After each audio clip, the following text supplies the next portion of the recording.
Hi గారు, సుఖం power channel. ప్రస్తుతం మనతో పాటు దాము బాలాజీ గారు, సీనియర్ జర్నలిస్ట్, వారితో ఒకసారి మాట్లాడదాం. నమస్కారం. నమస్తే. సో షర్మిల గారు మనం చూసాం, జగన్మోహన్ రెడ్డి గారిని టార్గెట్ గా పెట్టేసుకుని ఆమె విమర్శలు చేసింది. అండ్ ఆదాని విషయంలో ఆమె చాలా ఆరోపణలు చేసింది. గవర్నర్ గారిని కూడా డిమాండ్ చేసింది అరెస్ట్ చేయాలని చెప్పేసి. ఇప్పుడు దీనికి జగన్మోహన్ రెడ్డి గారు కూడా బయటకు వచ్చేసి కౌంటర్ ఇస్తున్నట్టుగా తెలుస్తుంది. 100 కోట్ల పరువు నష్టం దావా వేశాడని చెప్పేసి కూడా వార్తలు వినిపిస్తున్నాయి. సార్, మరి నిజంగా వేశాడా? ఏం జరిగే అవకాశం? షర్మిల చాలా స్ట్రాంగ్ గా జగన్ మీద అదాని ఇష్యూలో పోరాడుతుంది. ఆల్రెడీ ర్యాలీ తీసింది, చంద్రబాబుని గట్టిగా ప్రశ్నించింది. మీరు జగన్ మీద 1750 కోట్లు లంచం తీసుకున్నాడని ఆల్రెడీ అమెరికాలో ప్రూవ్ అయిపోయింది. జగన్ మీద తీవ్ర చర్యలు తీసుకోండి.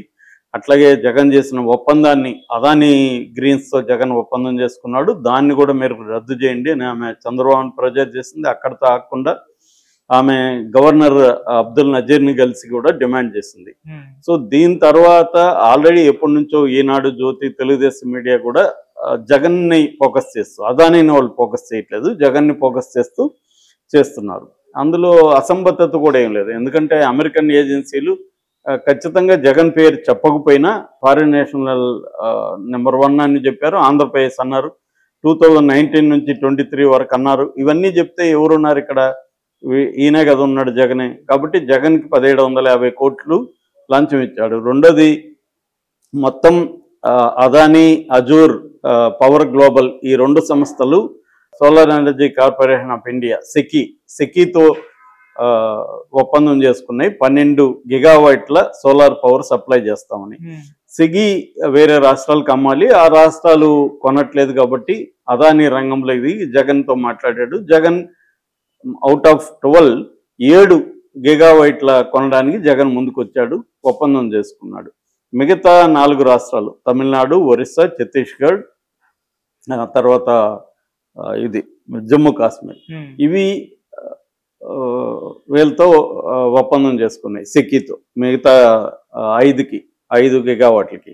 సో అంటే 7 గిగావాట్లు ఈయన ఆ టైంలో ఒప్పందం చేసుకోవడం, 1750 కోట్లు ఈయనకి ఇచ్చాడని చెప్పడం, అప్పుడే అదాని అనఫిషియల్గా వచ్చి జగన్ని కలిసేసుకోవడం, ఇవన్నీ చూసినప్పుడు జగన్కి ఇచ్చుంటాడని అందరూ నమ్ముతున్నారు. కాకపోతే తెలుగుదేశం కానీ లేకపోతే పవన్ కళ్యాణ్ కానీ వీళ్ళు గట్టిగా జగన్ ఇష్యూని మాట్లాడుతున్నారు తప్ప దాని మీద చర్య తీసుకునే పరిస్థితి లేదు వాళ్ళకి. ఎందుకు లేదంటే అదాని మీద చర్య అదాని కదా ఇచ్చింది, జగన్ మీద తీసుకుంటే అదాని మీద తీసుకోవాలా, అదాని తీసుకుంటే అదాని ఒప్పందాలు ఇక్కడ చాలా చేసుకున్నాడు, ఆ ఒప్పందాలన్నీ రద్దు చేయాలి, లేకపోతే వాటిని సమీక్షించాలి. గంగవరం పోర్టు ఇట్లాంటివంతా ఇచ్చున్నారు. సో అందువల్ల ఇప్పుడు అదాని మీద చేసుకోవడం అంటే మోడీ మీద చేయడమే. సో దానికి రెడీగా లేరు పవన్ కళ్యాణ్ కానీ చంద్రబాబు కానీ. సో అందుకని వాళ్ళు యాక్షన్ తీసుకోవట్లేదు, ఓన్లీ ప్రచారం వరకు మాత్రమే పరిమితం అయ్యారు. అది కూడా జగన్ మీద, అదాని మీద వాళ్ళు ఫోకస్ చేయట్లేదు. సో ఈ యాంగిల్లో జరిగినప్పుడు ఆల్రెడీ వైసీపీకి చెందిన వాళ్ళు దీనికి రిప్లై ఇచ్చారు. అదానితో మేము ఏ రకమైన సోలార్ ఎనర్జీ ఒప్పందం చేసుకోలేదు, మేము చేసుకున్న సెకీతో కూడా ఇతర రాష్ట్రాల కంటే తక్కువ రేటుకే మేము చేసుకున్నాం. కాబట్టి మేమేమి ప్రజలను మోసం చేయడం ఇంకోటి జరగలేదు. అంతకుముందు చంద్రబాబు కూడా సెకీతో చేసుకున్నాడు, ఇంతకంటే ఎక్కువే చేసుకున్నాడు అనేది వాళ్ళ వాదన. అయితే జగన్ ఇప్పటి వరకు మాట్లాడలేదు. జగన్ నిన్న రంగంలో దిగాడు. జగన్ నిన్న తాడేపల్లిలో ప్రెస్ మీట్ పెట్టి జగన్ స్వయంగా మాట్లాడాడు. ఆయన కూడా చూపించాడు, ఇతర రాష్ట్రాలు కూడా సెకీతో అదే టైంలో ఒప్పందం చేసుకున్నాయి. ఇతర రాష్ట్రాల కంటే కూడా, తమిళనాడు, ఛత్తీస్గఢ్, ఈ రాష్ట్రాల కంటే కూడా మేము తక్కువగా చేసుకున్నాం, తక్కువకే సప్లై చేసింది మనకు సెకీ ఆ రాష్ట్రాల కంటే కూడా. ఎందుకంటే మనం బల్క్గా కొంటున్నాం కాబట్టి మనకి కన్సెషన్ ఇచ్చారు అనేది ఇతను నిన్న ఎక్స్ప్లెయిన్ చేశాడు. దాంతోపాటు అసలు అమెరికా నా పేరు చెప్పలేదు, అదాని నాకు ఇచ్చినట్టు అమెరికా చెప్పలేదు, చెప్పినట్టుగా వీళ్ళు ప్రచారం చేస్తున్నారు. ముఖ్యంగా ఈనాడు, జ్యోతి ప్రచారం చేస్తున్నాడు. వీళ్ళ మీద నేను 100 కోట్ల పైగా పరువు వేస్తానని కూడా అనౌన్స్ చేశాడు. అయితే ఆ అనౌన్స్మెంట్లో షర్మిల పేరు ఆయన వాడలేదు, కానీ షర్మిల మీద కూడా ఆయన వేయబోతున్నట్టుగా, షర్మిలకి ఒక రకంగా హెచ్చరిక, నువ్వు కానీ కంటిన్యూ చేస్తే నీ మీద కూడా 100 కోట్ల దావా వేస్తాను. నిజానికి ఎందుకంటే ఈనాడు, జ్యోతి వీళ్ళకంటే కూడా షర్మిల దీన్ని గట్టిగా మాట్లాడుతుంది. ఎందుకంటే వాళ్ళ పార్టీ, కాంగ్రెస్ పార్టీ కూడా పార్లమెంట్లో అడ్జర్న్మెంట్ మోషన్ పెట్టి జగన్ పేరు అక్కడ కూడా తీసుకొచ్చారు వాళ్ళు. అయితే కన్వీనియంట్ గా కాంగ్రెస్ మర్చిపోతుండేది ఏమంటే, వాళ్ళ రాష్ట్రాలు 2 ఉన్నాయి దీంట్లో, ఈ కుంభకోణంలో. ఒకటేమో ఛత్తీస్గఢ్ డైరెక్ట్ కాంగ్రెస్ పార్టీ ఆధ్వర్యంలో పనిచేసే ఇది ఆ టైంలో, తర్వాత ఏమో తమిళనాడు గవర్నమెంట్, తమిళనాడు కూడా వాళ్ళ కూటమి లేదు, ఇండియా కూటమి లేదు. సో వాటిని కూడా విమర్శించాలి కదా. జగన్ కూడా ఎట్లా జగన్ ఎక్కువగా లంచం తీసుకుండొచ్చు, తక్కువ వాళ్ళు తీసుకుండొచ్చు, కానీ వాళ్ళ మీద కూడా అమెరికన్ ఏజెన్సీస్ వాళ్ళ మీద కూడా ఛార్జ్ షీట్లో కంప్లైంట్ చేసాయి కదా. మరి వాళ్ళని ఎందుకు వీళ్ళు పట్టించుకోవట్లేదు అన్న విమర్శ కాంగ్రెస్ మీద ఉంది. అట్లాగే కాంగ్రెస్ ప్రభుత్వాలు ఉన్న తెలంగాణ లాంటి చోట్ల అదాని పెట్టుబడులకి ద్వారాలు తెచ్చారు. అదాని ఇక్కడ యంగ్ ఇండియా స్కిల్ సెంటర్కి 100 కోట్లు ఇస్తే దాన్ని తీసుకున్నారు. ఇప్పుడు ఇబ్బంది కాబట్టి దాన్ని రిజెక్ట్ చేస్తున్నాం అని చెప్తున్నారు. అంటే క్లియర్గా కాంగ్రెస్ ద్వంద్వ వైఖరి కూడా ఇక్కడ కనబడుతుంది. అయితే ఇప్పుడు జగన్ పరిస్థితి ఏంటి అనుకున్నప్పుడు, జగన్కి ఈ కేసులో మాత్రం పెద్ద ప్రమాదం వచ్చే అవకాశం లేదు. ఎందుకంటే అదానిని మోడీ సపోర్ట్ చేసినంత కాలం జగన్కి ఈ కేసులో చంద్రబాబు ఇబ్బంది పెట్టే అవకాశం లేదు. కానీ ఓవరాల్గా చూసుకున్నప్పుడు చంద్రబాబు ప్రభుత్వం జగన్ని ఒక పద్మవ్యూహంలోకి నెట్టేస్తుంది. జగన్ అంతకుముందు ఎలక్షన్ ముందు పద్మవ్యూహంలోకి చిక్కోవడానికి నేను అభిమన్యుడిని కాదు, నేను అర్జునుడిని అని ఆయన ప్రకటించాడు. కానీ ఇవాళ చూస్తే జగన్ పద్మవ్యూహంలో ఇరుక్కున్నట్టే కనబడుతుంది. ఒక పక్క ఇటు రాజ్యసభ సభ్యులు కావచ్చు, ఇటు ఎమ్మెల్సీలను కావచ్చు లాక్కుంటున్నారు. రెండో పక్క ఇంపార్టెంట్ నాయకుల్ని కూడా తమ వైపు వాళ్ళు బాలినేని లాంటి వాళ్ళని జనసేనలో కానీ తెలుగుదేశంలో కానీ చేర్చుకుంటున్నారు. మరోవైపు ఏంటంటే కేసులు, నందిగం సురేష్ ఆల్రెడీ జైల్లో ఉన్నాడు. 100 మంది మీద కేసులు ఉన్నాయి. ఆల్రెడీ పోసాని చేతులు చేసి గుడ్ బై కొట్టేశాడు. శ్రీరెడ్డి గుడ్ బై చెప్పేసింది. ఆలీ రాజకీయాలకు నమస్కారం చెప్పాడు. ఇక సజ్జల భార్గవ్ మీద కేసులు ఉన్నాయి. ఈ రోజు రేపు అరెస్ట్ చేస్తారు.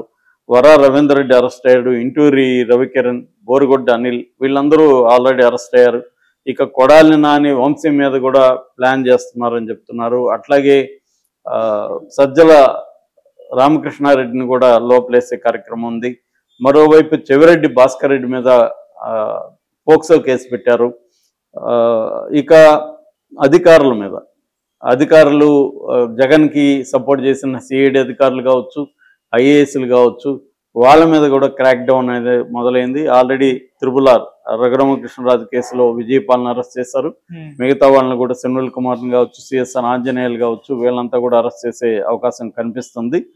సో మరోవైపు షర్మిలాని కూడా బ్రహ్మాండంగా ప్రోత్సహిస్తూ కుటుంబంలో జగన్ ఎలా ఫెయిల్ అయ్యాడు, సొంత తల్లికి చెల్లికి ఎలా అన్యాయం చేశాడనే ఆస్పెక్ట్ని కూడా వాళ్ళు బలంగా తీసుకొచ్చారు. అట్లాగే లడ్డు లాంటి విషయంలో కూడా జగన్ ఇరికించే ప్రయత్నం చేశారు. ఓవరాల్గా ఏంటంటే జగన్ సైన్యం అంటే సైన్యాధిపతులు, దళాధిపతులు, పదాధిపతులు, మంత్రులు, అధికారులు, ఇలాగ జగన్కు ఒక బెటాలియన్ సైన్యం ఏదైతే ఉందో ఆ సైన్యంలో ఒక్కొక్క సెక్షన్ని అటాక్ చేసుకుంటూ వస్తున్నారు.